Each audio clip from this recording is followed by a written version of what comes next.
Sa isang maliit na baryo sa tabi ng kagubatan ay may isang binatang nagngangalang Marco. Moreno, hindi katangkaran, pero matipuno at edad 25. Kilala siya sa pagiging mabait sapagkat napakamatulungin niya, lalo na sa mga matatanda sa kanilang baryo. Ito kasi ang nakasanayan niya sa mga magulang niya na sina Mang Arthur at Aling Mineta. Bago yun parehong mamatay dahil sa isang aksidente. Sa kasamaang palad ay ilan lang ang mga magulang niya sa kasamang namatay matapos mahulog ang isang pampasaherong bus habang binabaybay ang kalsada na kilala sa tawag na Bitukang Manok. Marami ring haka-haka tungkol sa aksidenteng yon sapagkat tinagurian ang nasabing kalsadang mahiwaga at nakakatakot dahil marami na ring aksidente ang nagaganap doon. Taon-taon ay palaging eksaktong 13 katao ang kinukuha ng kalsada, kaya nabansagan din itong Hell 13, lagusan sa kabilang buhay, kalsada ng kamalasan at kung ano-ano pa. Kaya ang hinala noon ng mga taga-baryo ay hindi sadyang aksidente ang nangyayari kung merong madilim na entity ang gumawa nito, kaya napahamak at namatay ang mga magulang ni Marco. Mabuti na lang ay nasa pangangalaga siya ngayon ng kanyang lola Ignacia, ang ina ng namayapa niyang tatay Arthur. At dahil sa kabaitang taglay ng binata, kaya marami sa taga-baryo, lalo na ang mga matatanda, na giliw sa kanya.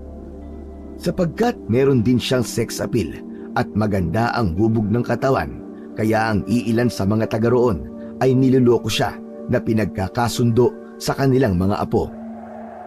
3:00 ng hapon, araw ng Biyernes, ay nakatambay sila ng kaibigang si Lito sa kubong ginawa ng mga taga-baryo para masilungan at mapagtambayan ng mga taga roon.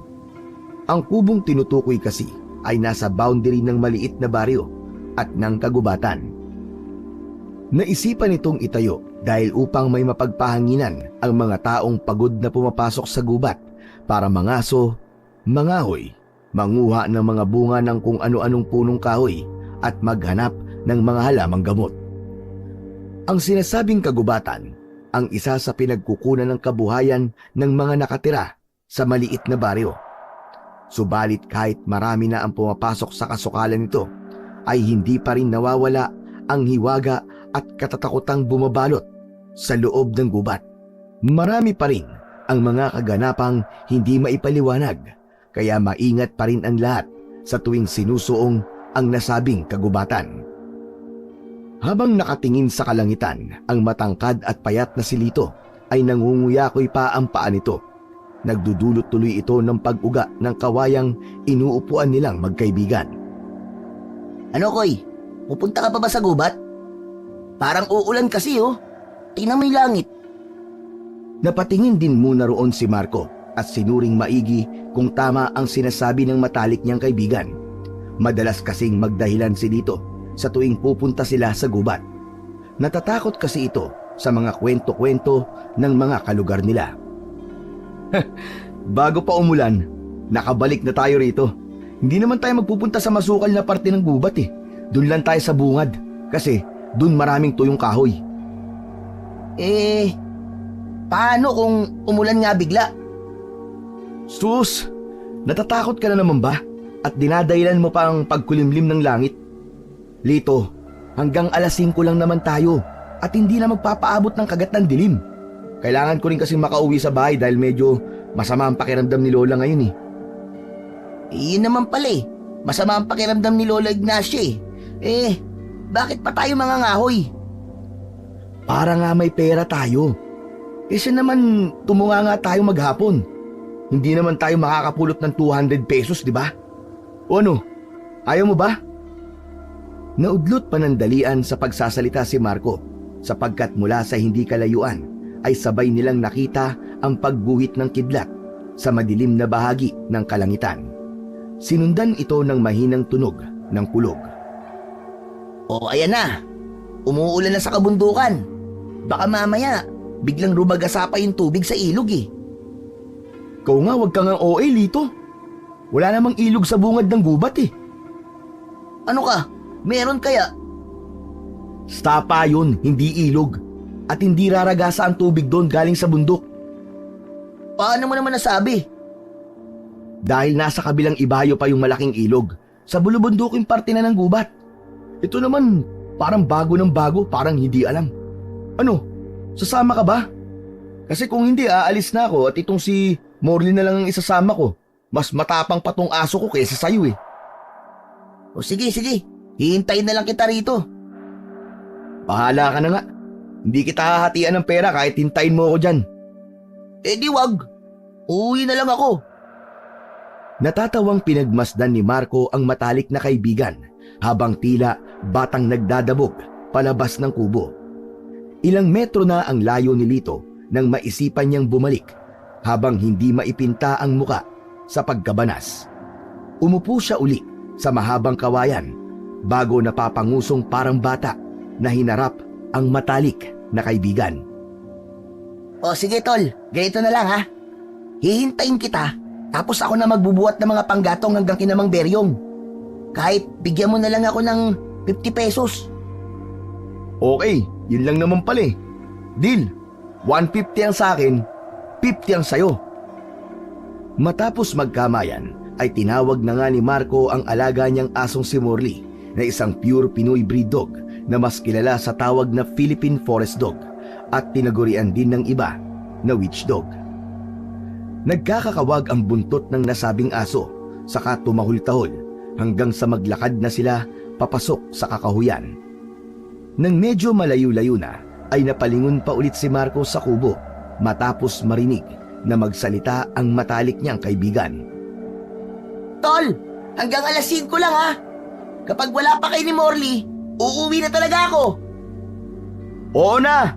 Maghintay ka lang dyan hanggang sa may makasama kang lamang lupa o kaya engkanto! Bahala ka!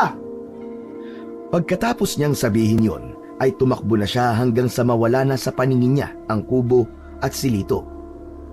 Naaaliw naman siyang sinundan ng alagang aso hanggang sa tuluyan na silang makapasok sa loob ng gubat. Habang naglalakad papunta sa malapit na sapa, ay tumingin-tingin na rin sa kapaligiran ang binata nang madadampot na tuyong sanga ng puno. Ang mga pangilan-ngilan niyang nakikita ay kaagad niyang nilalagay sa sakong hatak-hatak niya.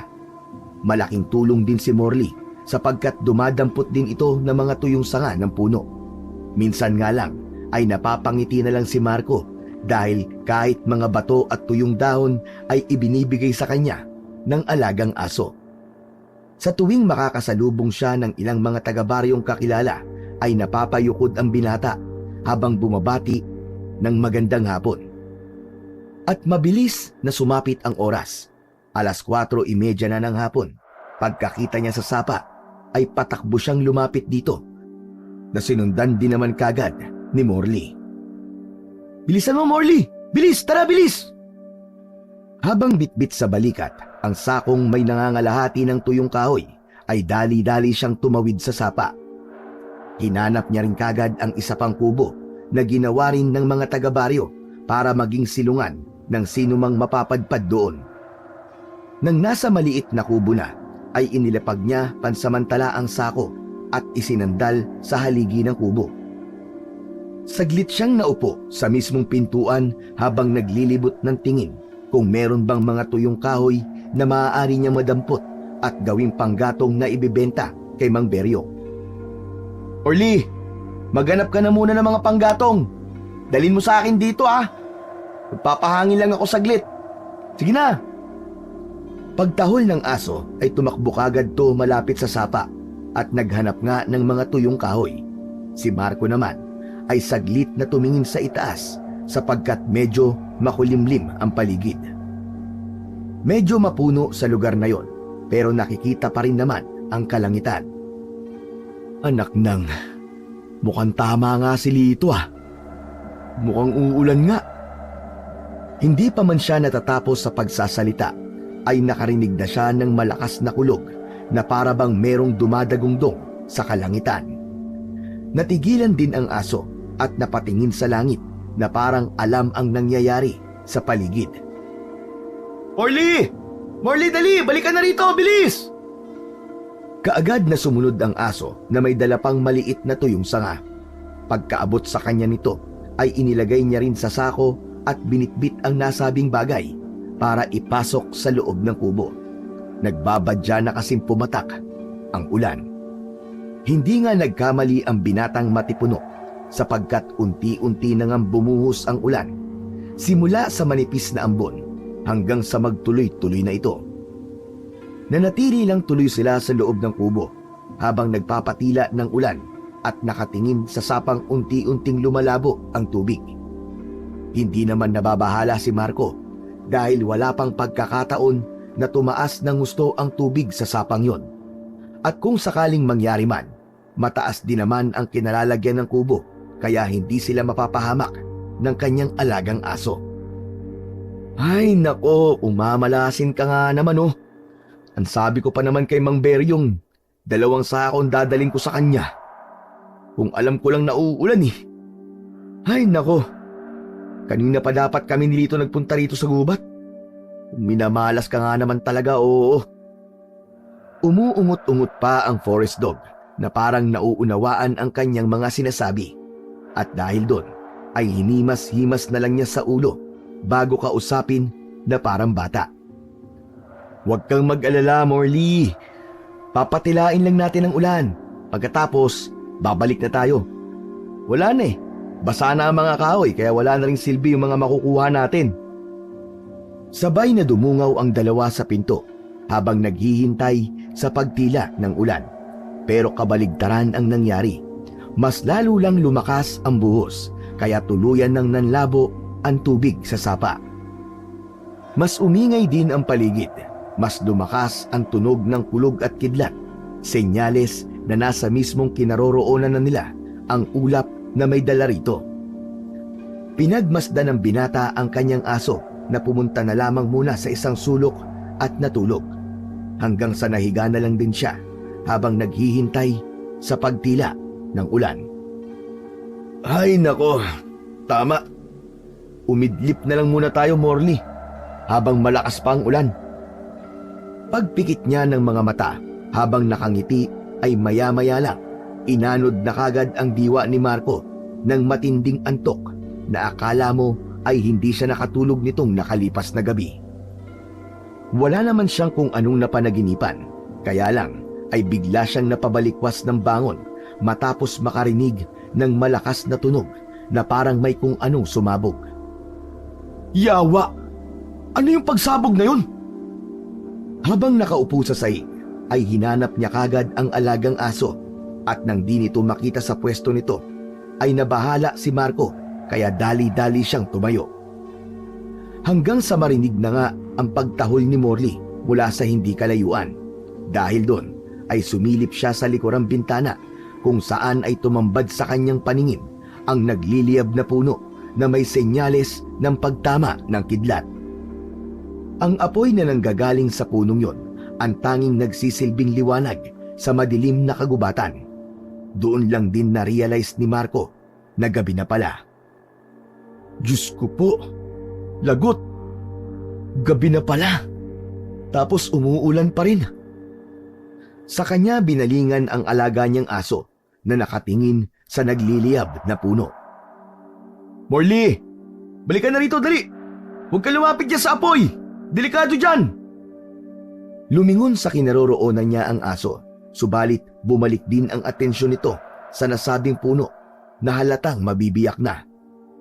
Nagpatuloy na tumahol-tahol si Morley at nang mapansin ni Marco na mababagsakan ng nagliliyab na katawan ng puno ang kanyang aso, ay dali-dali siyang tumakbo palapit dito. Sa kabutihang palad, bago pa tuluyang bumagsak ang matayog at nasusunog na katawan ng puno, ay nakuha niya si Morley. At ang mas nakakagulat pa, pagtingin niya sa kubo ay durog na rin ito at nagliliyab.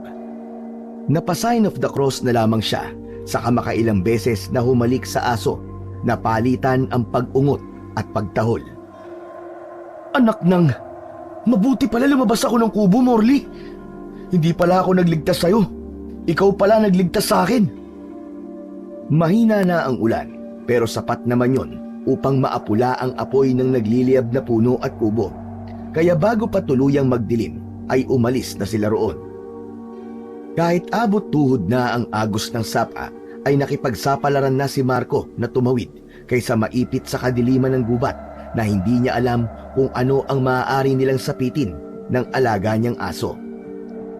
Nang makatawid na sila, ay inilapag na niya pansamantala ang aso na biglang napatingin sa gawi ng kubo. "Morley, tara na! Wala na yung mga panggatong natin! Nagliliyab na yun! Tara na, bilis!" Naudlot na siya sa pagsasalita sapagkat bigla na lang tumakbo sa sapa ang kanyang aso, malapit mismo sa nasusunog na kubo at punong nakadagan dito. "Morley naman eh! Anak ng... pasaway mo ngayon ha!" Wala siyang pagpipilian kundi habulin at kunin ang aso. Lumusong pa to mismo sa sapa na mabuti na lamang ay nakuha niya rin kaagad bago pa tuluyang anurin. Nang makaahon na sila pareho ay galit niyang minasdan ang alagang hayop na biglang nanahimik na lang na parang isang bata. Bad dog! Bad dog, Morley ah! Ikaw ah! Huwag mo nang gagawin ulit yun ah! Paano na lang kung anurin ka ng malakas ng agos ng sapa? Tumigil din siya kagad nang makita ang nakakaawang mukha ni Morley. Napabuntong hininga na lang siya, saka naglakad palayo bago pa tuluyang maapula ang apoy at kainin ulit ng kadiliman ang buong lugar. Tumila na ang ulan nang makabalik si Marco sa kubong boundary ng gubat at maliit na baryo. Mag-aalas 8 na rin ng gabi, kaya hindi na niya ini-expect na naroroon pa ang matalik na kaibigan. Subalit nagkamali siya ng akala dahil naroon pa rin si Lito at matyagang naghihintay kasama ang tiyuhin niyang si Leroy. May pagkamayabang ang lalaking ito sapagkat maraming kababaihan ang nagkakagusto. Astigin din kasi ang dating nito na bukod pa doon ay meron din naman talagang ibubuga dahil sa matangkad, may itsura at matipuno ito. Nandun din si Tatay Ador, ang isa sa mga opisyal ng maliit na baryo na ninong ni Marco, at si Lola Ignacia na alalang-alala sa kanyang apo sapagkat kanina ay madilim na at naroon pa rin ang binata sa loob ng kagubatan. Kasama rin sa mga naghihintay si Mang Beryong na kanina pa inaaway ng matandang babae dahil ito ang dahilan kung bakit nasa loob ng kagubatan si Marco. May mga 5 tao pa silang kasama na handa na sanang gumalugad sa loob ng gubat, subalit lahat ay napanganga sa kanya matapos siyang makitang basang-basa ng ulan. "Lola! Bakit lumabas po kayo ng bahay? Umuulan po eh. Masama pa naman ang pakiramdam nyo." "Ay naku, bata ka. Mas lalo ko magkakasakit kung hindi ka makauwi. Diyos ko naman, Marco. Alas 8 na ng gabi at bakit ngayon ka lang bumalik?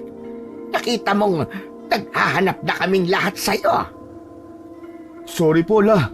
Kung nag-alala po kayong lahat sa akin, mangyaring nagpatila po kasi kami ng ulan sa kubong malapit sa sapa eh." Marco, mabuti at hindi kayo napano ron. Nakarinig pa naman kami ng malakas na ugong, tapos may apoy na kaming nakita sa gubat. Kaya humingi na kagad ako ng tulong kay Tio Leroy at kay Tatay Ador. Naisip ko kasi, baka natrap ka sa apoy o kung napano ka na eh. Yung narinig nyo, kidlat yun. May nakidlatan nga rong puno tapos bumagsak sa kubo. Mabuti na lang, nakalabas kagad ako. Salamat dito kay Morley dahil nailigtas niya ako. Ikaw talagang bata ka at parang natutuwa ka pa sa nangyari ah. Hay nako, lagi mo na lamang akong pinag-aalala. Lola naman, tara na po. Lola, sige na po. Sorry na. Okay naman pala si Marco eh. Kung ganung wala palang i-rescue rito, babalik na kami sa baryo. Tara na mga boys! Salamat, Kuya Leroy. Pag-alis ni Leroy at ng mga alipores niya, ay tumuon naman ng pansin si Marco kay Mang Beryong na halata rin ang pag-aalala sa ekspresyon ng mukha nito. Mang Beryong, pasensya na po kasi yung Nakuha akong panggatong ho. Nasunog na rin po dun sa loob ng kubo eh. Naunawaan naman ng matandang lalaki ang sitwasyon niya, kaya nagbigay pa rin siya ng pera bilang pakonsuelo. Nahiya pa ngang tanggapin ni Marco, kaya lang ay ipinipilit ni Mang Beryong sapagkat ayaw niyang magalit pati si Lola Ignacia. Sabay-sabay silang bumalik sa baryo at nang nasa tapat na ng kapilya ay doon na sila naghiwa-hiwalay. Si Mang Beryong at Lito ay nagtungo sa kaliwa, si Mang Ador naman sa kanan, habang ang maglola ay dumiretso lang hanggang sa makauwi sila sa kanilang bahay. Kaagad naligo si Marco kasabay ang aso niyang walang imik simula pa kanina. Matapos makapagbihis ay pinakain niya rin ito, pero nagulat siya at nag-alala sapagkat tila walang gana ang alaga niyang aso. Kaya bago matulog ay binuhat niya si Morley at kinausap habang inoobserbahan. "Morley, okay ka lang ba? Bakit ang tahimik mo? Nagtatampo ka pa rin ba dahil pinagalitan kita kanina, ha?" Matamlay lang siyang pinagmasdan ng aso hanggang sa magpumilit na tong kumawala sa kanya. Hinayaan na lang muna niya itong pumesto sa ibaba ng papag. Matapos magpakibit-balikat, humiga na siya at tumitig sa bubungan ng kanilang bahay hanggang sa anurin na kagad ang diwa niya ng antok. Sa kalagitnaan ng malalim na gabi ay dinalaw ng isang panaginip si Marco. Nakita niya ang kidlat na bumulusok sa isang puno at bumagsak sa kubo. Kalaunan ay nakita niya rin ang bibig ng isang aso na tila may kung anong kinukuha sa sapa. Pagkatapos ay meron siyang nakitang puting bato na kumikinang kasabay ng malakas na alulong na dahilan kung bakit siya nagising. Napatingin ang matipunong binata sa bintana habang pinakikinggan ang alulong ng aso mula sa hindi kalayuan. Tahimik at malinis ang paligid sa labas ng bahay nila, kaya kahit anong mahinang tunog at ingay ay madali niyang naririnig. Napalingon siya sa kinaroroonan ni Morley pagkarinig niyang tila dumuduwal ito. Nag-alala niyang nilapitan ang forest dog hanggang sa nakita niya ang mga isinuka ng kanyang alaga, kasama na roon ang isang puting batong kumikinang na tila kasing laki ng holen. Nakahinga siya ng maluwag pagkakita sa aso na kumakawag-kawag na ang buntot. Senyales na okay na ito. Pero naagaw pa rin ang atensyon niya ng nakakasilaw na puting bato. "Morley, ano yan? Yan ba ang rason kaya masama ang pakiramdam mo kanina? Pero saan mo nakuha yan?" Alam ko na. Sa sapa. Yan ba yung kaninang kinukuha mo ron?" Gamit ang bibig ay kinuha ng aso ang nasabing hiyas at ibinigay ito sa kanyang amo. Hindi pa man nahahawakan ni Marco ang nasabing makinang na puting bato, ay nakarinig na naman siya ng alulong ng aso mula sa labas ng bahay. Sa pagkakataong yun ay mas malakas at nakakakilabot na ang alulong na yon na parang napakalapit lang, dahilan para mapabaling na naman ang atensyon ng binata sa bintana. "Naknang, ano ba yung aso na yun?" Naudlot na naman siya sa pagsasalita sapagkat binundol siya ni Morley sa pamamagitan ng bibig. Pakiwari niya ay parang gusto ng aso na kunin niya ang makinang na bato. Nang ilapat ni Marco ang kanyang kamay ay kaagad na iniluwa ni Morley ang hiyas. Nang mahulog yun sa kanyang palad ay ganun na lamang ang pagkagulat niya sapagkat tila ba may kung ano at samot-saring alaala ang bumulusok sa kanyang utak. May nakita siyang tao na may malaking katawan pero malabo ang mukha nito. Merong binubuhat na malaking troso ang nasabing lalaki na walang kahirap-hirap nitong inihagis sa kung saan. Kasunod noon ay nakakita rin siya ng mga maliliit na nilalang mula sa kagubatan, pero tanging mapupula at nanlilisik na mga mata lang ang naaaninag niya. Sumalakay ang mga ito, kaya napapikit siya hanggang sa naramdaman niyang para siyang nahulog sa malalim na bangin. Pagdilat ng mga mata niya ay naabutan na lang niya ang sarili na napapalibutan ng iba't ibang hugis ng nilalang na parang anino lang. Lahat ng mga yon ay nanlilisik ang mga mata na handa siyang salakayin at lamunin ng buhay. Dala ng matinding takot ay ihahagis niya sana ang nasabing hiyas, kaya lang ay nakarinig naman siya ng malumanay na tinig mula sa kung saan. Bigla ring nawala ang mga nakakatakot na nilalang na nakapalibot sa kanya. Lumiwanag at gumaan ang pakiramdam niya sa kapaligiran hanggang sa isang kumikinang na magandang babae ang lumitaw sa kanyang harapan. Teka, sino ka? Ipagpaumanhin mo, Ginoo, pero hindi maaaring bigkasin ng mortal ang aking pangalan dahil ikakapahamak mo ito. Pero ako ang may-ari ng mutsyang hawak mo. Ha? Anong mutya? Makinig ka, Marco. Ikaw ang napili ng mutya, kaya sa ayaw at sa gusto mo, kailangan mong gampanan ang tungkulin ng mutya. Ano? Wala akong maintindihan sa mga sinasabi mo. Natigilan saglit ang matipunong binata dahil mula sa kung saan ay nakarinig na sila ng mas malakas pang alulong ng aso. Pakiwari ni Marco ay nasa tabi na lang niya ang nasabing ingay. Wala na tayong oras. Lulukin mo na ang mutya at bibigyan ka nito ng kapangyarihan. Gawin mo na kung ayaw mong maunahan ka at mapatay ng kampon ng kadiliman. Dahil sa wala nang maintindihan sa mga nangyayari, ay pikit mata na lang na nilunok ni Marco ang puting bato na sinasabing mutya. Pagdilat ng mga mata niya ay laking gulat niya matapos bumungad sa bintana ang isang malaking paniki pero parang mukha ng tao. Tahol ng tahol si Morley na parang galit na galit at dala naman ng matinding pagkagulat ay sinapak na lang niya ang nasabing paniki. At sa sobrang lakas ng suntok niya ay tumalsik din siya sa kabilang dingding ng kwarto. Ang huling natatandaan na lang ni Morley habang nagdidilim ang kanyang paningin ay ang ingay sa labas ng kanilang bahay, pati ang nakabibinging pagtahol ng alaga niyang aso. Ngayon, binata, ikaw na ang may-ari ng mutya ng kidlat. Pagkatapos marinig yun, ay tuluyan na siyang bumagsak sa sahig at nawalan ng malay tao.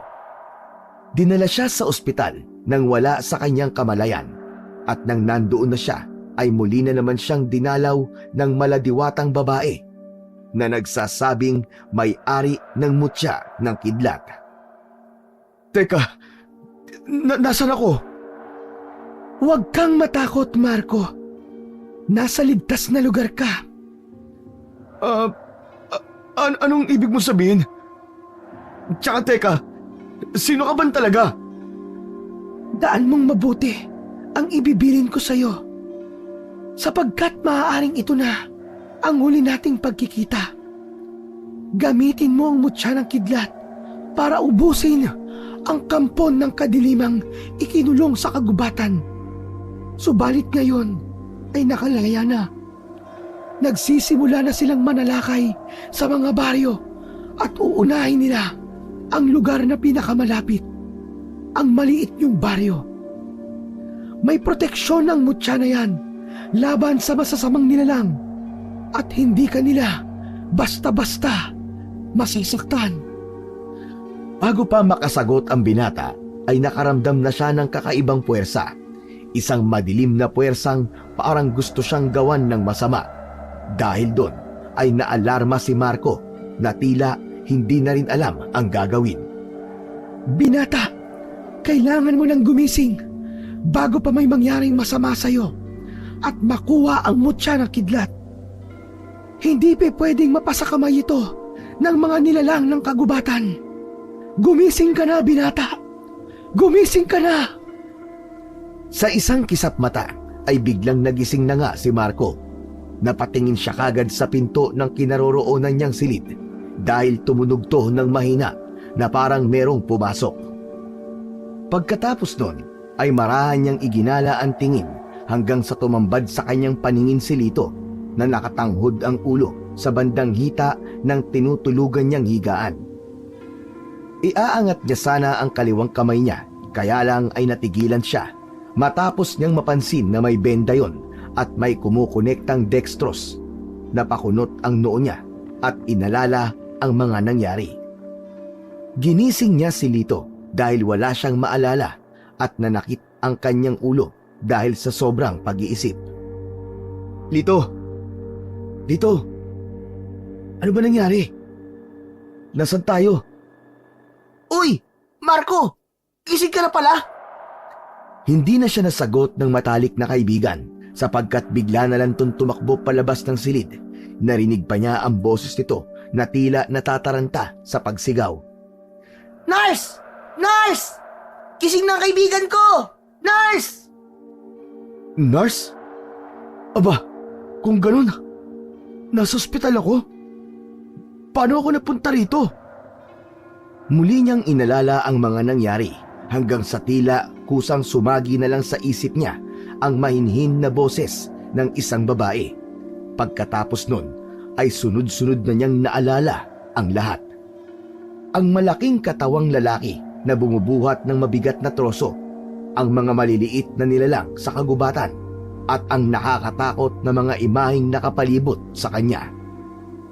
Parang lumobo ang ulo ni Marco dahil sa mga alaalang yon na nagpatayo rin ng kanyang mga balahibo.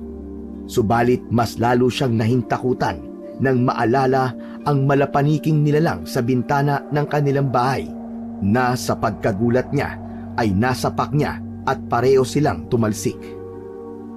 Oo nga pala. Pagkasapak ko dun sa mukhang paniki, tumalsik ako sa dingding ng kwarto ko. Tapos, natigilan na naman siya habang pinagmamasdan niya ang kanyang kamao na ginamit niya upang suntukin ang malapaniking nilalang. Naalala rin niya kasi bigla ang kinahilatnan ng halimaw matapos niya itong sapakin ng direkta sa muka. Hala, nagawa ko ba talaga yun? Totoo bang nangyari yun? Natigilan muna siya sa pag-iisip ng tungkol sa bagay na yun dahil nagdatingan na ang mga nurses kasama si Lito at si Lola Ignacia. Ang dating Diyos, mabutit nagising ka na, apo ko. Makailang beses siyang niyakap ng matandang babae habang nagsa-sign of the cross. Si Lito naman, nasa gilid lang nila ay hindi pa rin maipinta ang saya matapos makita ang matalik na kaibigang gising na. Tumigil muna si Lola Ignacia sapagkat kinailangan suriin ng mga nurse ang binata para malaman ang kanyang lagay.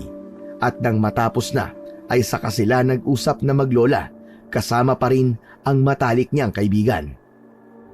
Doon niya na napag-alaman na 3 araw na pala siyang tulog at nang tanungin siya ng dalawa kung ano ba talaga ang nangyari, ay hindi naman masabi ni Marco ang totoong naganap. Hindi niya pa rin kasi sigurado kung totoo nga ba talaga ang lahat ng yon o halusinasyon lang niya. Isa pa ay naisip rin niya na baka mapagtawanan pa ni Lola Ignacia at Lito kung sasabihin niyang lumunok siya ng puting bato at para bang nagkaroon ng kakaibang kapangyarihan. Ngayon, binata, ikaw na ang may-ari ng mutya ng kidlat.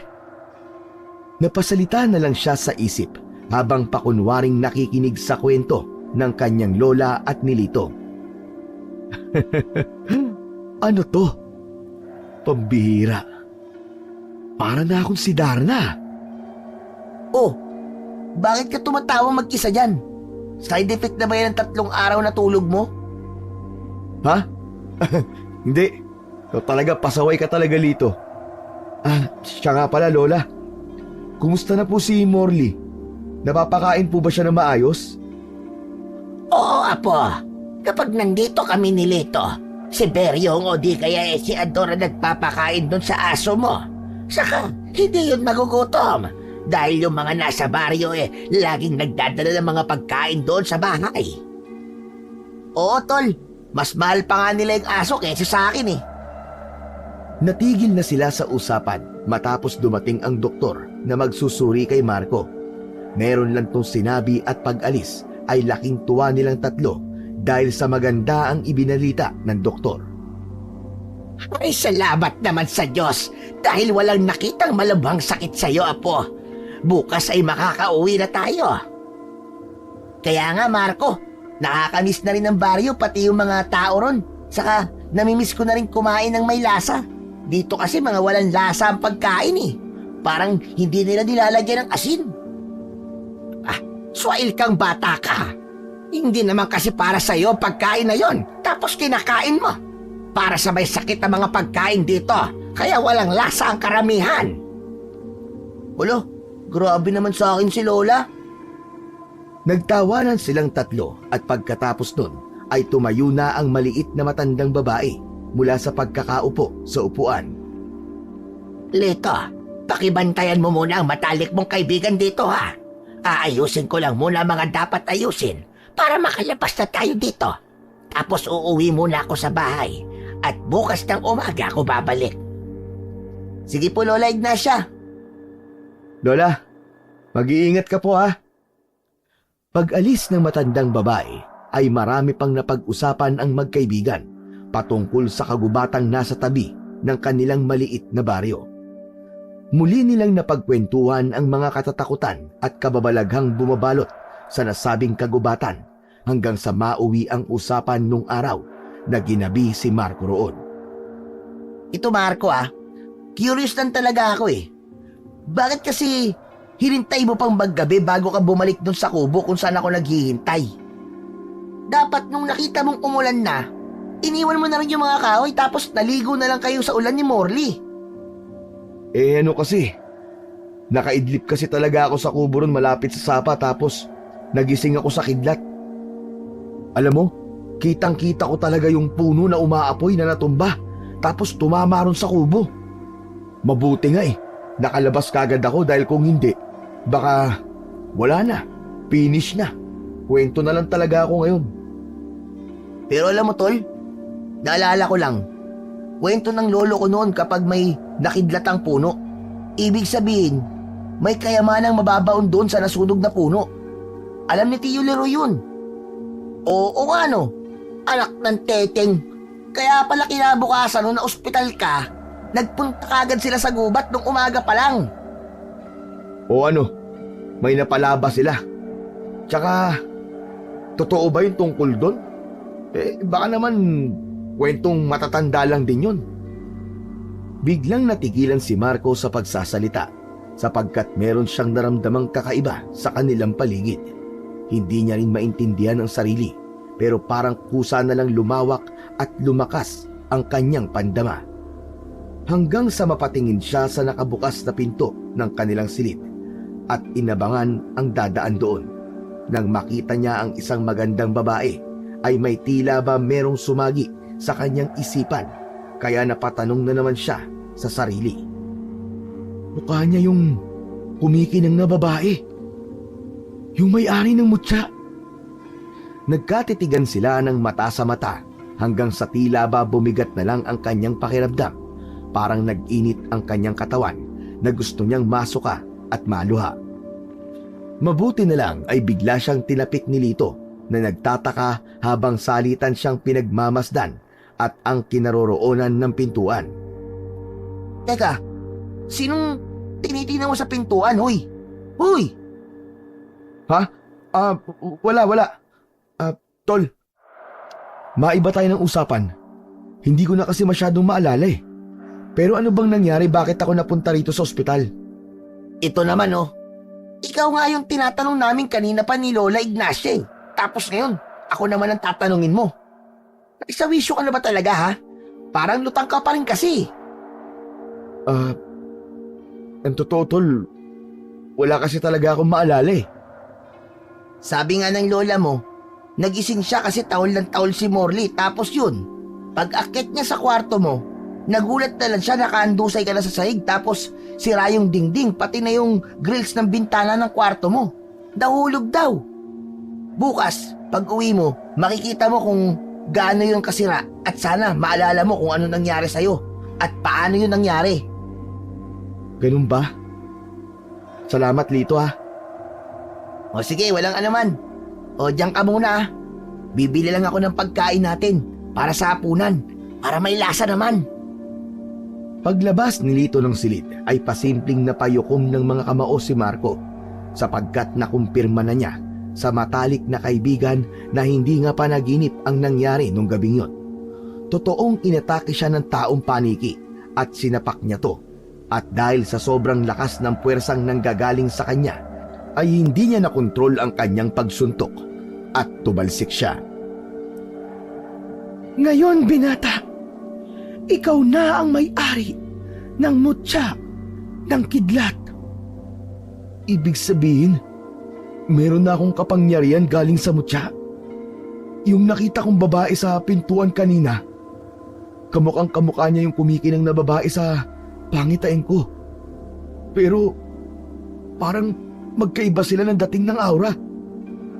Napatingin ulit siya sa pintuan matapos marinig ang mahihinang bulungan at dahil doon ay marahan siyang tumayo at nagpunta roon, hila-hila ang dextrose. Pagdungaw niya sa pintuan ay hinanap niya sa labas ang mga bulungan hanggang sa makita niya ang dalawang babaeng kismosa na kilalang kilala sa kanilang maliit na baryo, si Aling Neni at Aling Corina. Pinag-uusapan ng dalawa ang nangyari nung mga nakaraang gabi sapagkat napapadalas ang pag-alulong ng mga aso tuwing gabi. May nabalita na rin na may mga ilang hayop ang nawawala at natatagpuan na lang na wala ng buhay at tila hindi ordinaryo ang ikinamatay. Pare-parehong biyak ang katawan ng mga hayop at nagkalat ang lamang loob habang ang ilan naman ay hindi na matagpuan na parang nilantakan ng kung sino mang nilalang. Hindi niya na narinig ang isa pang pinag-uusapan ng dalawang tsismosa sapagkat bumaba na to sa unang palapag ng ospital at hindi na naabot ng kanyang pandinig. Sigurado akong tungkol sa kagubatan ng pinag-uusapan nila. Ano kayang meron? Sa kabilang banda ng utak niya ay parang may isang ala-alang nagpupumilit na makawala pero hindi niya rin mawari ito kung ano kaya hinayaan na lamang muna niya. Mabilis na sumapit ang oras. Tahimik na ang buong ospital at kasarapan ng tulog ng mga tao. Habang natutulog ay nararamdaman pa rin ni Marco ang kapaligiran dahil sa taglay na kapangyarihan ng mutya ng kidlat. Para pa rin siyang gising ng mga oras na yon kahit ang katawang lupa niya ay nahihimbing na sa pagtulog.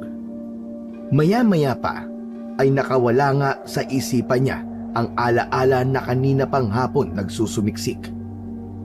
Daan mong mabuti ang ibibilin ko sa'yo sapagkat maaaring ito na ang huling beses na magkikita tayo. Gamitin mo ang mutya ng kidlat para ubusin ang kampon ng kadilimang ikinulong sa kagubatan. Subalit ngayon ay nakalaya na. Nagsisimula na silang manalakay sa mga baryo at uunahin nila ang lugar na pinakamalapit, ang maliit niyong baryo. May proteksyon ang mutya na yan laban sa masasamang nilalang at hindi ka nila basta-basta masasaktan. Matapos maalala ang tungkol sa bagay na yon, ay kusa na lang dumilat ang mga mata niya at nakiramdam sa kapaligiran. Pinagmasdan niya lang si Lito na mahimbing na natutulog sa mahabang sopa at pagkatapos ay sa kanya ibinaling ang tingin sa pintong nakalak. Nararamdaman niya kasing may puwersang papalapit doon kaya inunahan na niya. Bago pa mabuksan ng kung sino mang nasa labas ang pinto ay siya na ang gumawa nito. Ganun na lamang ang gulat ng magandang babaeng morena nang bumukas ang pinto at tumambad sa paningin niya si Marco. Sino ka? Anong ginagawa mo rito? Huwag ka magtatangkang magsinungaling. Ako si Lynette. Hindi ka maniniwala pero nagkita na tayo sa pangitain mo. Nang sabihin yon na magandang dalaga ay nakahinga ng maluwag si Marco sapagkat tama ang naiisip niya na ang babaeng nagniningning at ang kaharap niya ngayon ay iisa. Hindi rin naman maitatanggi sapagkat magkamuka talaga sila. Kung ganun, ikaw yung nagbigay sa akin ng mutya ng kidlat? Oo, tama ka. Pero wag na muna natin pag-usapan yan sa ngayon. Dahil nanganganib ang mga tao sa baryo. Kailangan natin pumunta sa gubat para puksain na kagad ang mga nakalayang aswang na ikinulong ng mga diwata ng kagubatan. Dahil na rin sa labis na siya at pagkabigla, kahit walang maintindihan sa mga nangyayari, ay sumama na lang din si Marco. Kahit sa totoo lang din, ay nag-aalangan pa rin siya. Teka, paano ang kaibigan ko? Huwag ka mag-alala dahil ligtas siya sa lugar na ito. Ang dapat mong unahin ay ang mga taga-baryo sapagkat malapit sila sa kagubatan. Maaaring sa mga oras na to ay nagsisimula na silang manalakay. At kapag di mo sila napigil, siguradong hindi lang ang maliit na baryo ang sasalakayin ng mga aswang, kundi ang buong probinsya na. Biglang naalala ng matipunong binata ang narinig kaninang tsismisan ni na Aling Nena at Aling Corina, kaya nabahala na rin talaga siya at sumunod na lamang sa sinasabi ng babaeng maganda. Teka lang, si Lola Ignacia at Morley, pati ang mga taga-baryo. Mamaya ka na magtanong. Tara na, wala na tayong oras. Pagkatango niya ay wala na nga silang inaksayang oras. Nakalabas sila ng hindi namamalayan ng mga staff ng ospital. At habang nasa biyahe sakay ng tricycle papunta sa nasabing gubat, ay maraming gustong itanong si Marco sa katabing dalaga, pero hindi niya rin alam sa sarili kung bakit hindi siya makapagsalita. Napabulong tuloy ulit siya sa kanyang sarili habang patuloy na nag-oobserba sa madilim na kapaligiran. Hanep pa. Sumasakay na pala ng tricycle ang mga diwata. Siguro, naubusan na siya ng kapangyarihan nung binigay niya sa akin ang mutya ng kidlat. Teka, malalim yata ang iniisip mo, binata. Medyo. Nagtataka lang kasi ako, parang naalala kong sinabi mo dun sa pangitain ko na maaaring huling pagkikita na natin yung oras na yun. Nagbabago talaga mga bagay-bagay na itinakda.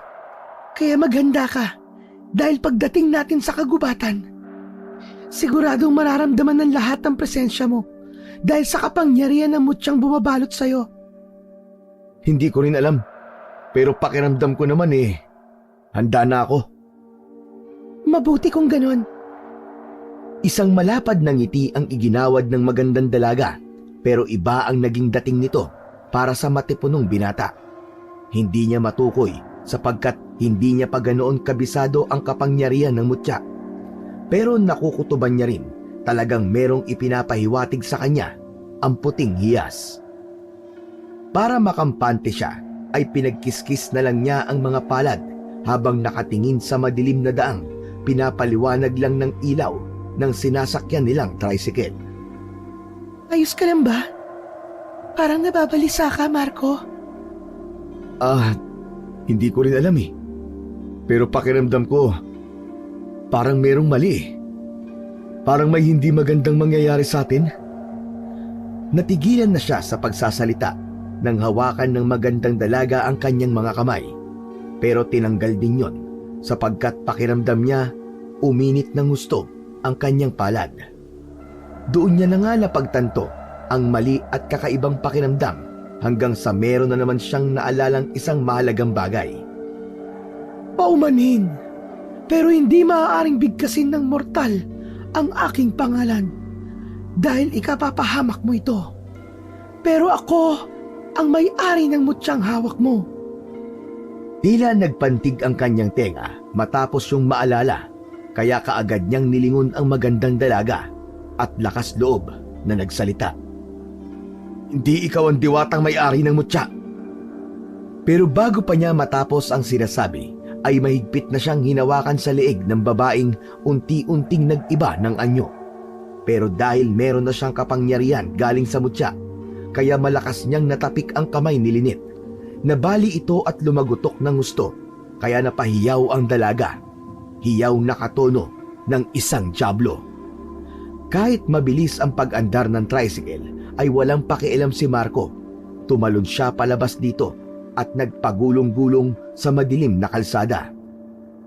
Nakabangon din siya kagad at pinagmasdan ang tricycle na biglang huminto at nagpatay ng ilaw. Mas lalong dumilim ang kapaligiran, kaya kinabahan ang binata habang patuloy na nakikiramdam sa kanyang paligid. Ako na ang may-ari ng mutya. Ako na ang may-ari ng mutya. Huwag ka matakot, Marco. Bibigyan ka ng mutya ng kapangyarihan. Pumikit siya at nag-concentrate habang sa unti-unti niyang naririnig ang mga bagay sa paligid na para batong nakikita niya. Mula sa kanyang likuran ay biglang sumalakay ang lalaking kaninang nagmamaneho ng tricycle na isa rin palang aswang. Inakala ng lalaking yon na nakapikit lamang siya pero nagkamali ito. Hindi inakala ng Ginoo ang pangyayari. Nang sunggaban niya si Marco ay kaagad siya nitong nahawakan sa leeg at sa bilis ng pangyayari ay nagulat na lamang siya dahil naabutan na lamang niya ang kanyang sarili na nilulupog na ng binatang makapangyarihan. Makinig ka, Lynette! Kapag hindi ka nagpakita, papatayin ko tong kasamaan mo! Dudurugin ko ang ulo nito! Katulad dun taong paniki na sumalakay sa bahay noong nakaraang gabi! Sige! Subukan mo ako! Isang malakas at nakakatakot na huni ng kung anong nilalang ang sumagot sa matipunong binata. At mula sa hindi kalayuan ay nakita niya ang paglipad ng tricycle papunta sa kanyang kinaroroonan. Ginawa niyang panangga ang hawak na aswang upang doon tumama ang tricycle na inihagis sa kanya.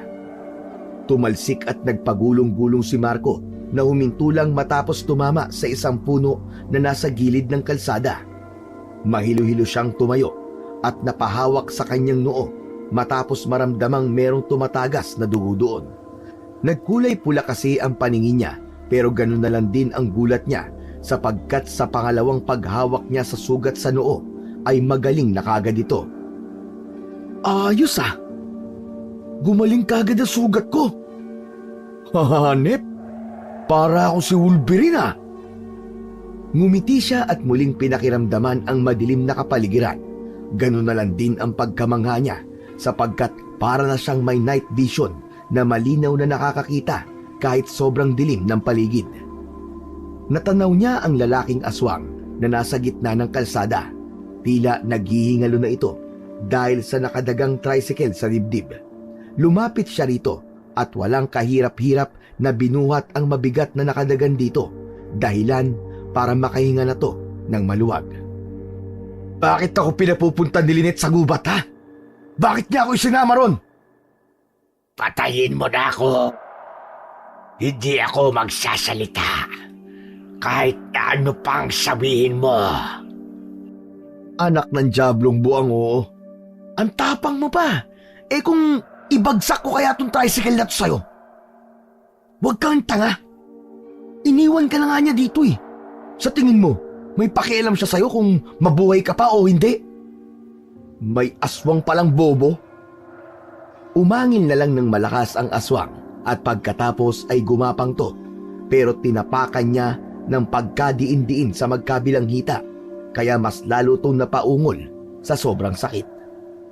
Nang masiguro ni Marco na hindi na makakalakad pa ang aswang, ay sa kanya tinanggal ang pagkakatapak dito. Kinuha niya ang ilang piraso ng bakal sa tricycle at sa kanya pinalupot sa katawan ng lalaking aswang at dinala pauwi sa kanilang bahay. Pagdating sa tapat ng bahay nila, ay narinig niya kagad ang pagtahol ni Morley habang kumakawag-kawag pa ang buntot nito.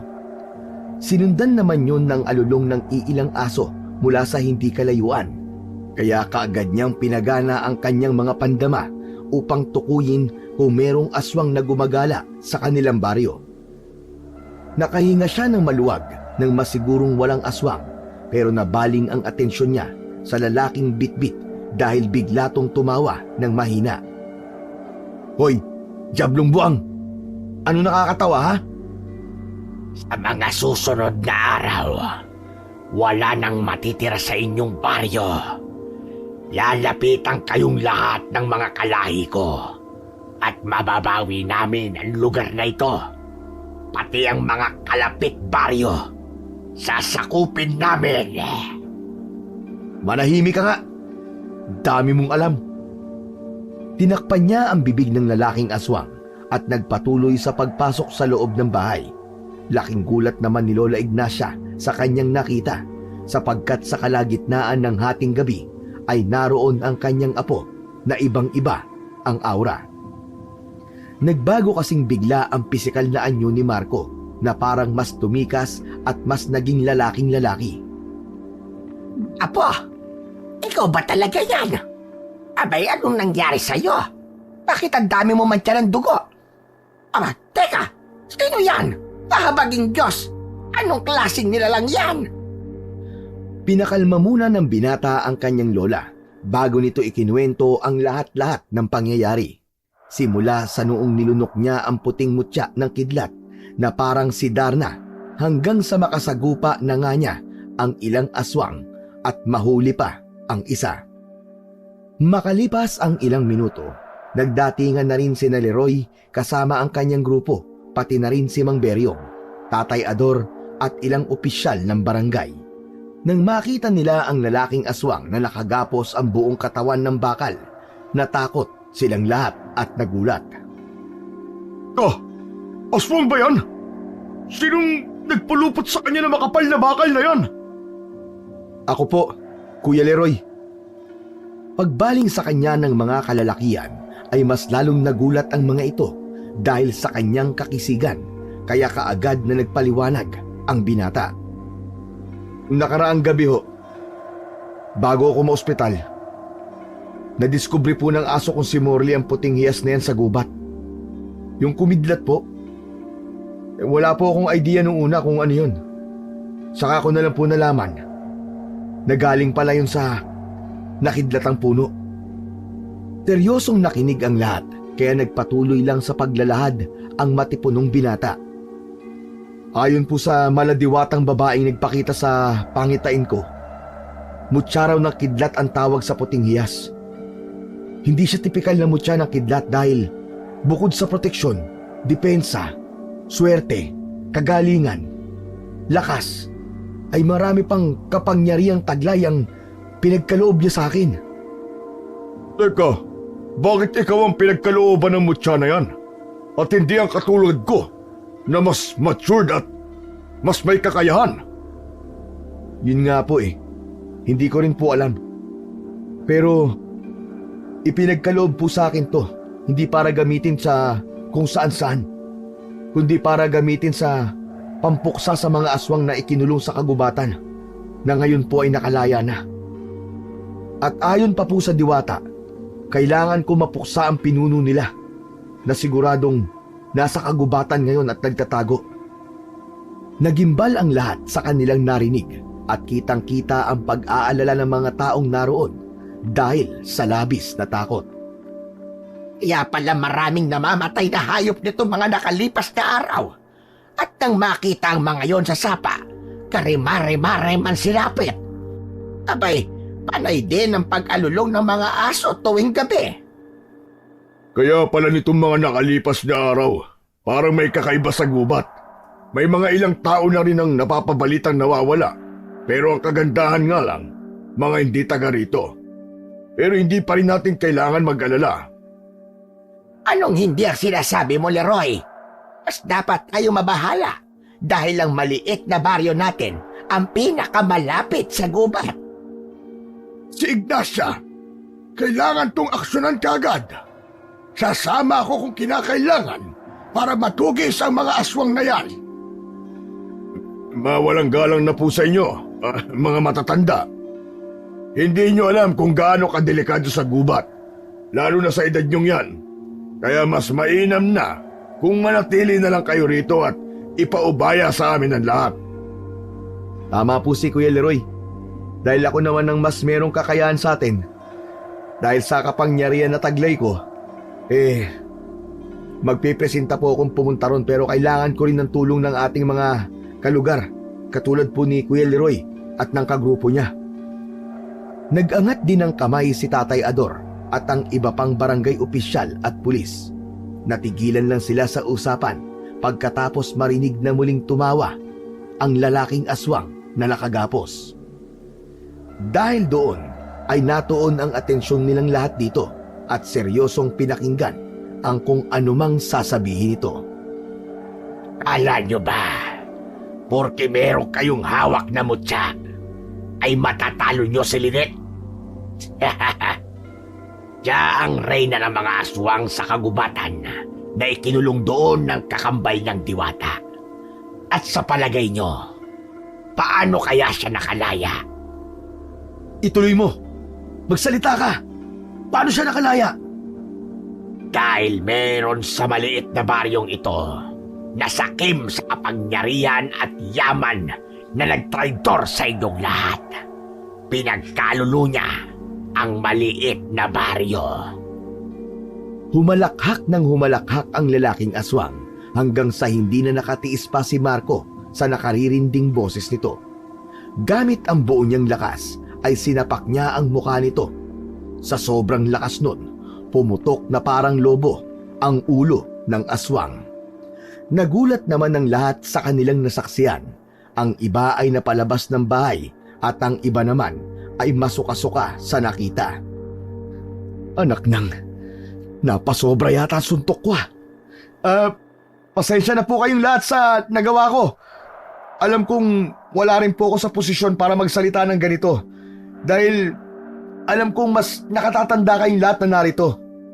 Pero hindi ko na po papaabutin ng pagsikat ng araw at kailangan ng tapusin ang dapat tapusin.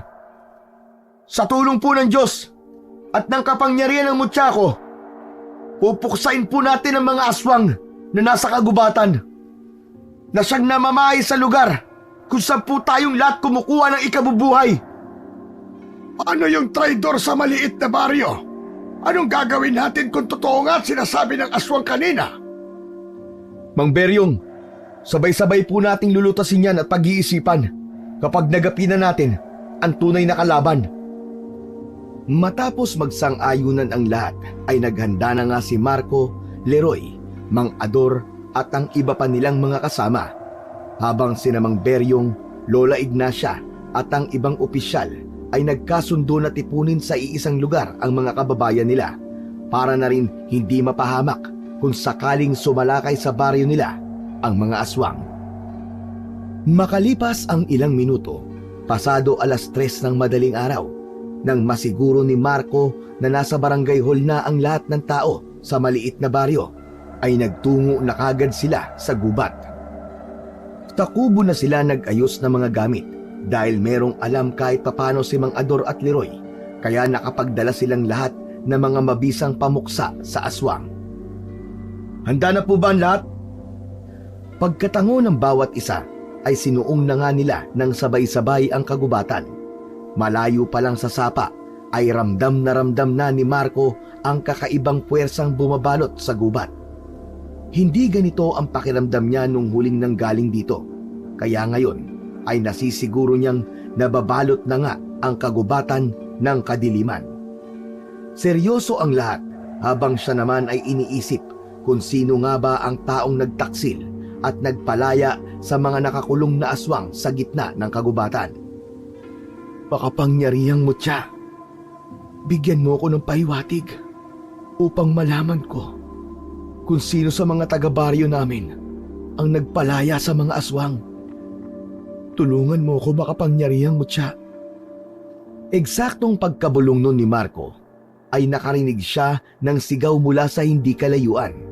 Nang tumakbo silang lahat sa kinaroroonan ng isang barangay pulis, ay nagitla sila sa nakita.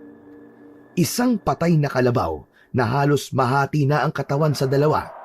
Nakita nilang nagkalat din ang lamang loob nito at dugo sa buong paligid nang iangat ni Tatay Ador ang dala niyang pangilaw. Mga kasama, mas maigi kung walang lalayo sa atin sa isa't isa. Magsama-sama tayo.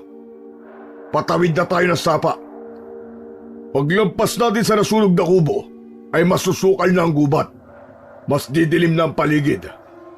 Dahil ang liwanag na binibigay ng buwan at ng mga bituin ay natatakpan na ng mayayabong na puno. Tama si Kuya Leroy, mga kasama. Mahihirapan tayong makakita sa loob. Pero ako ang magsisilbi niyong mga mata at tenga. Kaya kung maaari lang sana Pakinggan niyo mabuti ang mga sasabihin ko. Umaasa rin ako sa inyong lahat, kaya magtulungan tayo. Matapos sumang-ayon ng lahat, ay isa-isa na silang tumawid sa sapa hanggang sa madaanan na nga nila ang nasunog na kubong may nakadagan pang puno na sunog na rin. Nang makalampas sila roon, ay muling nag-concentrate si Marco. Pinagana niya ulit ang kanyang kakayahang makakita gamit ang kanyang pandama.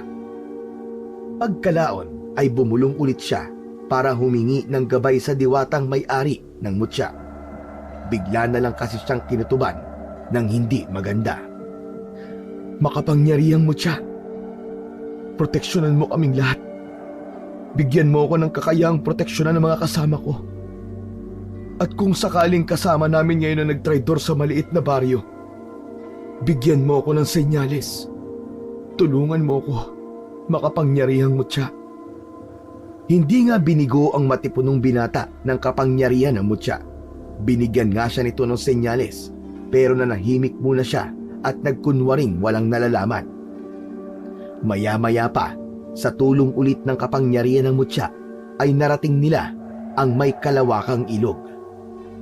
Kailangan na natin tumawid sa ilog, mga kasama. Saglit lang, Kuya Leroy! Bago pa matapos ni Marco ang sinasabi, ay meron ng sumulpot na 2 aswang. Nangingintab ang katawan nitong nangingitim. Mahahaba ang kuko sa kamay at paa. Bumabakat ang mga buto sa katawan na parang luluwa na. Ang itsura ng mga muka ay parang paniki. Lubog ang ilong, nakausli ang pangil at nanlilisik ang mga mata. Ilabas niyo na mga panlaban sa aswang at pumesto kayo sa ligtas na lugar! Kitang-kita ni Marco kung paano gamitin ng makisig na si Leroy ang patalim nitong sinasabi niyang may bendisyon mula sa simbahan. Ito ang unang pagkakataon niyang makita ang sandatang yon, sapagkat naririnig niya lang yon sa matalik na kaibigan. Ayon pa kay Lito, araw-araw daw pinapabendisyonan ng tiyo Leroy niya ang sandata na yon para mas maging epektibo kung sakaling mangyari ang ganitong pagkakataon. Lagi kasing pinapasok ng Ginoo ang masukal na gubat, kaya kinakailangan lagi rin siyang handa. Mga tarantado kayong mga aswang kayo! Ba't pa kayo nagbalik sa lugar na ito? Mga hinayupak! Humiyaw muna ng husto ang aswang na naparuhan ni Leroy bago to nahulog sa ilog. Pagkatapos nun, ay nakapag-focus na si Marco sa isa pang aswang. Ano, Marco? Ang bagal mo naman dyan. Para kang yung lalampan pa kong pamangkin eh. Bago pa matapos ng Ginoo ang pagsasalita, dumaan na sa harapan niya ang aswang na sinuntok ng malakas ng binatang inaasar niyang lampa. Pagtama ng katawan ng aswang sa batuhang bahagi ng ilog, ay nagkalasog-lasog ang katawan nito na parang pakwan na nahulog sa mataas na building. Pasensya na, Kuya Leroy, Natagalan ako eh. Saka ka na magpasensya. May mga paparating pa eh. Maganda tayo lahat! Hindi pa tayo makakatawid sa ilog! Ay higit na 6 na aswang pang dumating, pero naging handa naman ang lahat sa pakikipagsagupa. Habang nakikipaglaban ng tapatan sina Leroy, Tatay Ador at ang iba pa, ay mas lalong lumalakas ang senyales na nabibigay ng mutya kay Marco hanggang sa tuluyan niyang nakumpirma kung sino ang traidor. Saglit siyang natigilan sapagkat hindi niya mapaniwalaan ang pangitain na ipinakita sa kanya ng mutya.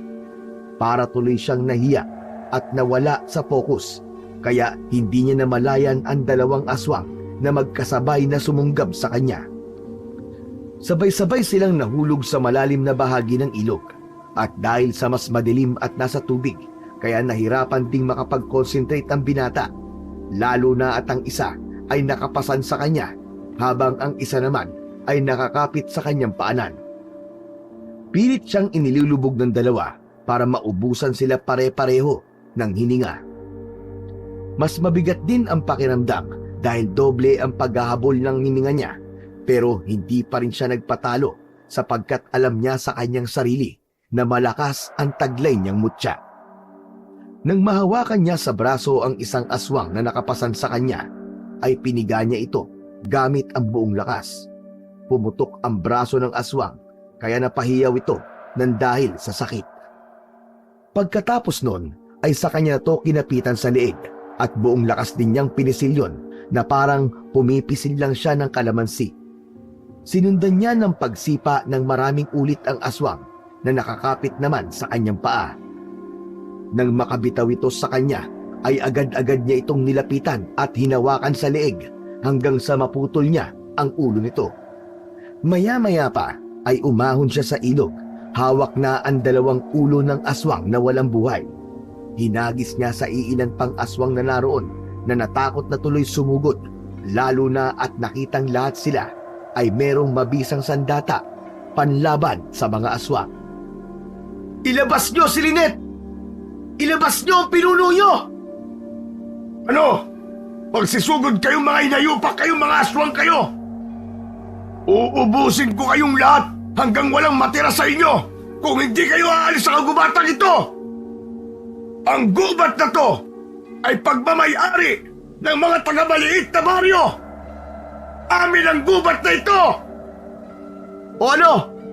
Narinig niyo sinabi ni Kuya Leroy? Kaya ilabas niyo na ang pinuno niyo dahil wala naman siyang pakialam kahit mamatay kayong lahat. Kapag isinuko niyo sa amin, pagbibigyan namin kayo mabuhay. Pero kung hindi kayo tatalima, mamamatay kayong lahat bago sumikat ang araw. Umangil at umalulong lang ang ibang aswang na nasa kabilang bahagi ng ilog, habang sila naman ay nakaantabay lang at naghihintay sa pagsalakay ng mga aswang. Ayos yung sinabi mo, Marco, ah. Mukhang mas naangasan mo yata ako ron, ah. Kuya Leroy, alam ko na kung sino nagtraidor sa mga taga-maliit na baryo. Biglang napawi ang ngiti sa mga labi ng makisig na Ginoo. Sa isang kisap mata ay naging seryoso yon habang marahang nililingon si Marco. At habang nasa ganoon silang senaryo ay eksakto naman na dumating na si Lynette na siyang dahilan naman ng pagkagulat nilang lahat, lalo na si Marco at Leroy. Kasama na magandang babaeng pinuno ng aswang si Lito at nakatutok ang matatalim nitong kuko sa leeg ng matangkad na binata. Kitang-kita ang matinding takot sa mga mata nito, habang si Lynette naman ay nakangisi na parang isang demonyo. O ano? Bakit nanahimik yata kayong lahat? Lalo ang dalawang mayabang na nasa unahan. Biglang sumeryoso ang itsura ng muka ng babae at unti-unti na rin nagbago ang muka nito mula sa pagiging maamo na naging isang nakakatakot na aswang. Nilingon naman ni Marco si Tatay Ador at ang iba pang mga kasamahan. Tatay Ador, umalis na po kayo!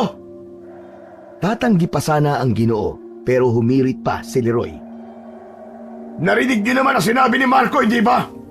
Umalis na kayo! Sige lang. Magsitakbo kayo. Dahil sa oras na mapatay na kita, Marco, at makuha ko ang mutya, isusunod ko ang maliit na baryo. Babawiin ko ang lugar ng mga aswang. Naninakaw niyong mga tao sa amin. Itiwan mo ang pamangkin ko, hayop ka! Papatayin kitang aswang ka! Kuya Leroy! Wag! Magunos dili ka! Dala ng matinding galit ay wala na sa sariling sumalakay si Ginoong Leroy. Sinubukan siyang pigilan ni Marco. Ang kaso lang ay hinarangan na siya ng 5 aswang na galit at naglalawan.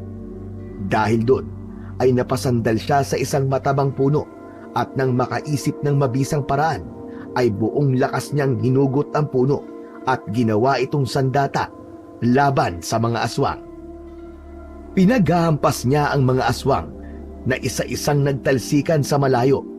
May natusok sa matitinik na puno. May tumama ang ulo sa bato ng ilog at nagkabali-bali ang katawan, putol na braso at nagkalat ang laman loob ng mga yon sa paligid ng ilog. Ganun lang din ang pagkagulat ni Lynette sapagkat hindi niya sukat akalain na malakas ang epekto ng kapangyarihan ng mutya sa binata. Pagkatapos nun, Hinagis niya sa pinuno ng aswang ang troso, dahilan para mabitiwan ito si Lito na nakaiwas dahil iniligtas siya ng tiyuin. Nasagip nila ng ligtas si Lito na nakahinga ng maluwag. Lito, pasensya ka na kung naiwan kita sa ospital at hindi ko rin kagad sinabi sa'yo ang totoo. Kuya Leroy, umuwi na po kayo ni Lito. Ako na po ang bahala rito. Pagkatango ni Ginoong Leroy at sa kanito binalingan ang pamangkin. Madali ka! Uuwi na tayo! Hindi ako uuwi, tiyo. Dahil Hindi na itunuloy ng matangkad na binata ang pagsasalita sapagkat mula sa kanyang tagiliran ay meron siyang dinukot na patalim at tinangka niyang isaksak sa leeg ng kanyang tiyuin. Mabuti na lang ay mabilis na nakaaksyon si Marco. Natabig niya ang kamay ng matalik na kaibigan kaya tumalsik ang patalim at nahulog sa ilog. Laking gulat naman ni Ginoong Leroy dahil sa nangyari. Ang ginawa mo, Lito! Kuya Leroy, sinabi ko naman sa'yo, di ba? Nakilala ko na ang nagtraidor sa maliit na baryo. Pagkatapos nun ay humalakhak si Lynette na parang isang demonyo habang pinagmamasdan sila na miserable. Napakagandang tagpo naman ito. Naalala ko tuloy kung paano ko tinraidor ng kapatid kong Diwata. Kung paano niya kami ikinulong ng mga kapwa ko aswang sa gitna ng kagubatan. Mabuti na lang talaga ay may mga taong katulad ni Lito na puno ng galit sa kanilang puso na kayang gumawa ng kahit na ano ay ang magpalaya ng tulad ko. Mangyari lamang ang kanilang gusto. Sa galit ni Marco ay mabilis niyang sinalakay ang pinuno ng mga aswang na hindi rin inasahan ang mga pangyayari. Na-corner kaagad ng binata ang babae at kaagad tong hinawakan sa bibig kasunod ng paghatak ng dila. Dahil sa lakas ng pagkakahatak niya ay napasama pati ang ilalim ng panga ni Lynette na naghuhumiyaw na ng dahil sa nangyari. Sinubukan manlaban ng babaeng aswang pero wala siyang nagawa sa lakas na taglay ni Marco na halos mag-alab ang mga mata sa galit. At sa sobrang galit niya ay hinawakan niya ang magkabilang pisngi ni Lynette habang nakaupo sa dibdib nito. Kumakalmot-kalmot pa ang babaeng aswang pero hindi yun alintana ng binatang ang tanging layunin ay mapuksa siya ng tuluyan. Hayop ka! Mamamatay ka ng aswang ka! Nagsisisigaw na lang ng gusto si Lynette hanggang sa mahati na ang ulo nito sa dalawang bahagi na parang pinunit lang na papel. Nangisay pa sa huling pagkakataon ang aswang hanggang sa tuluyan na itong bawian ng buhay. Nang makita yun ng iba pa ay nagpulasan na ang mga ito na parabang mga bubwit at nang hindi na maramdaman ni Marco ang presensya ng mga aswang ay sa kanya binalikan ang magtiyo. Doon ay naabutan niya si Lito na umiiyak habang nagpapaliwanag sa kanyang tiyuin kung bakit niya nagawang traidorin ang buong maliit na baryo. di ako nagsisisi sa ginawa ko. Nang malaman ko sa lumang aklat ni Lolo ang tungkol sa hiwaga ng lugar na to, gumawa na talaga ako ng paraan para mapalaya ang mga aswang na ikinulong sa kagubatan. Inuulit ko, hindi ako nagsisisi. Dahil hindi deserve ng mga taga-maliit na baryo ang mabuhay. Sila ang dahilan kung bakit namatay sila nanay at tatay. Hindi nila tinulungan ang mga magulang ko nung nagkaroon sila ng matinding sakit. Tiyo, dapat magalit ka. Kapatid mo ang tatay ko. Isang malakas na suntok ang natamo ni Lito mula kay Ginoong Leroy. Sinadya ng kapatid ko, ng tatay mo, pati ng nanay mo, na umalis sa lugar na ito. Hindi dahil sa ayaw silang tulungan ng mga taga-baryo. Umalis sila para hindi na makahawa pa ng sakit nila. Dahil kapag may nahawa na kahit isa sa mga taga-maliit na baryo, posibleng mahawa ka rin. Sana nakita mong ginawa nila lahat yon para sa'yo. Dahil ayaw nilang mawala ka At hindi lumaki sa lugar na pinagmamalaki nila. Sa lugar na kahit na maliit, nagtutulungan ang mga tao at may malasakit sa isa't isa. Napahagulgol na lang si Lito pagkatapos yun marinig, pero kahit ganoon ay inakay pa rin siya ng matalik na kaibigan at sabay-sabay silang bumalik sa baryo para sabihing tagumpay ang lahat. Sa kabila ng pagtatraidor ni Lito ay napatawad pa rin siya ng mga taga-baryo dahil nauunawaan nila ang nararamdaman niya. Bumawi ang binata sa lahat ng kanyang mga pagkakasala at sa tulong ng isa't isa ay naging maunlad ang maliit na baryo. Si Marco ay namalagi sa gubat upang maging gabay sa mga taong naliligaw ng landas. Sa isang maliit na baryo,